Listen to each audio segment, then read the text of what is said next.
It's been a long time coming. Where do I even start? Y'all, I can't even believe that it's been 8 years since I really just took a leap of faith. Y'all, I had no idea what I was getting myself into. I had no idea what it would be like.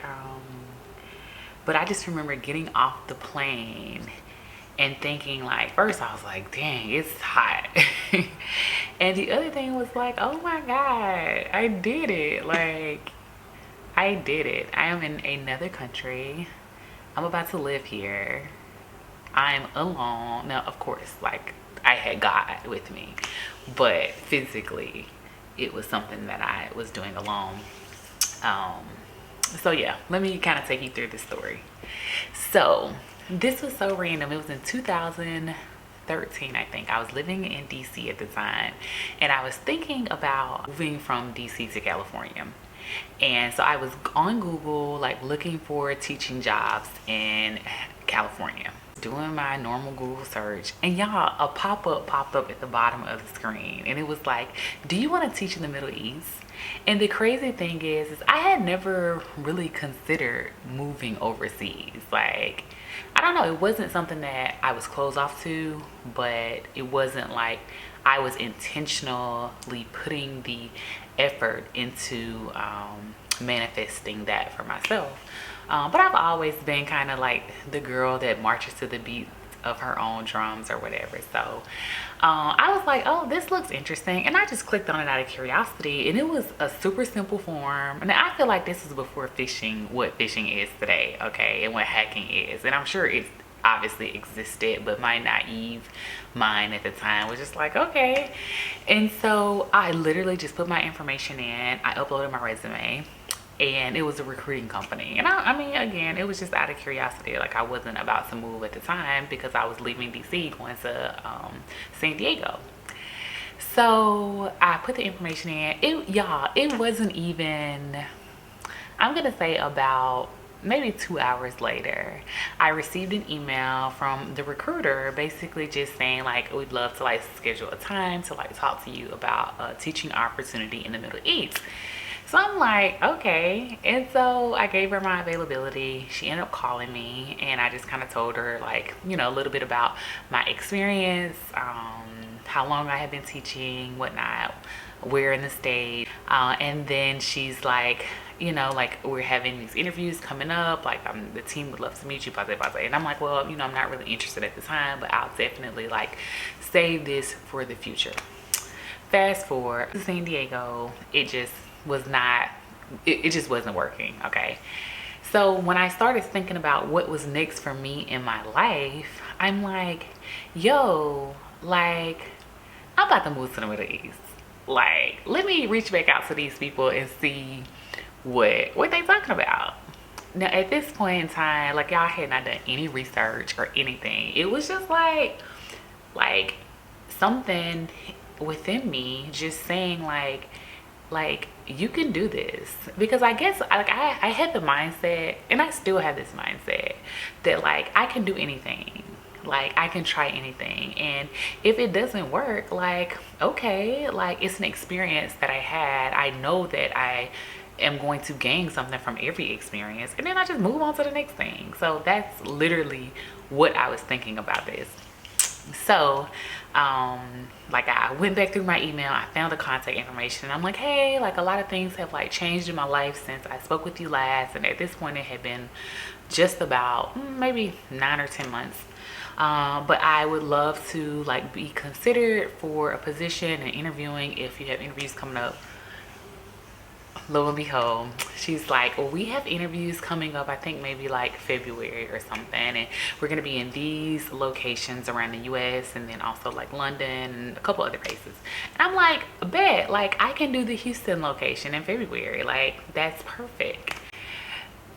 Again, at this point, I didn't do a lot of research. I'm a person that, like, I don't really like to go anything with like too many preconceived notions of what the experience is going to be. I don't want to like set up expectations or anything. I just want to be open to receive whatever the place or the people or the thing has to like offer.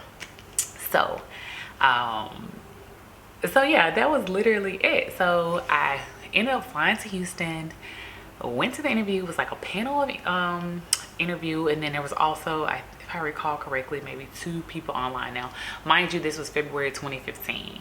And so first, when I get to the convention center, or it wasn't the convention center, it was like what mall is it in Houston? It was like some mall in Houston. It was maybe like a Embassy or Hilton or a hotel, Marriott or something in the mall. Yeah, it was packed, right? Like, I ended up connecting with a lot of people. In fact, one of the girls that I met when I was leaving my interview, she was going into the interview room, is now like one of my best friends. Okay, Monique. Anyway, so yeah, so like it was all kinds of people there, and everybody's like interviewing for these jobs to come over to the Middle East. And like, again, this was the education event. I don't know if I mentioned this. Like, I was a teacher. I'm always going to be a teacher.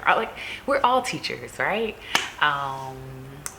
Okay, so I was trying to see what was going on with the camera, because I see that it's like getting blurry or something. So I'm trying to check that out. So yeah, we're having these interviews or whatever. I'm connecting with all these people.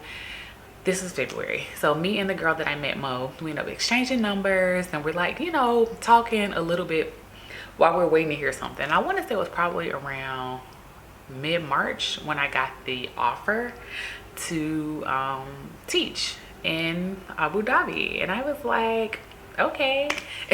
And I had not told anyone. I was teaching in San Diego at the time. I was teaching first grade, and there was a resource teacher who used to come in and support. And we were like really close. We had ended up forming a really close relationship in a short period of time that I had been teaching there.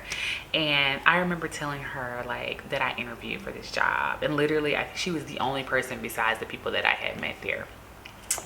And so when I got the offer, I was actually at work, and I opened my email, and I'm like, oh my gosh, like they just offered me a position. Like, I'm like taking it, like I'm moving. And here's the thing, I had no idea when. Like, it was for the next school year, 2015 2016.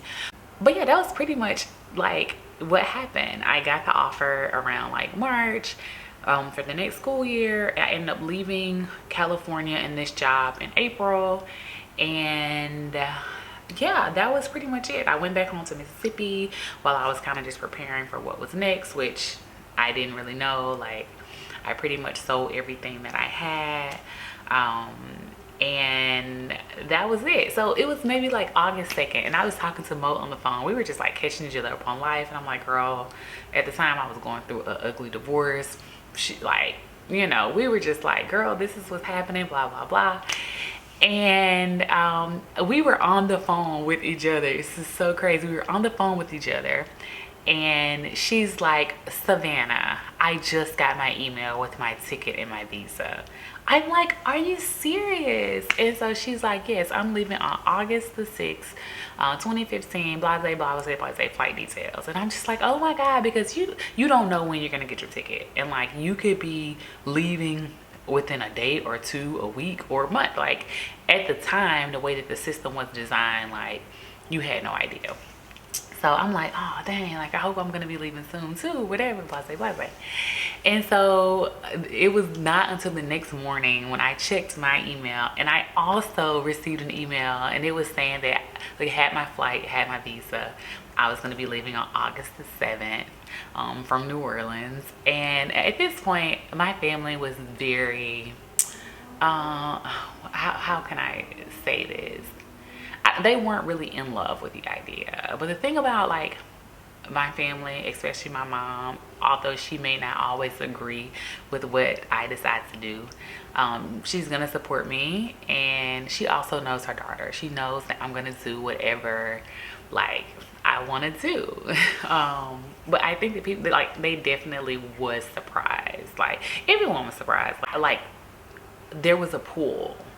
And for me, when there's a pull, like, I don't fight that. And I prayed about it. I meditated on it. And that was all I needed. I didn't necessarily need, quote unquote, like support or like a team or anything. Like I had what I needed, and it was my own conviction to do this. And honestly, like, it has been the best decision of my life. Like, it has been the best decision of my life, y'all. 8 years. And there are so many preconceived ideas of what the Middle East is like. Mind you, I'm living in my third Middle East country. I've traveled to pretty much all countries that are considered like the Middle East, with the exception of Kuwait and Iraq. But it is such a glorious life, and it's also like really giving me the opportunity to grow exponentially, like spiritually, culturally, mentally. um, and I would not trade it for anything, like anything at all. So that's kind of how I ended up overseas. So yeah, that's kind of the story of how I ended up in the Middle East. I will see you soon. Masalama.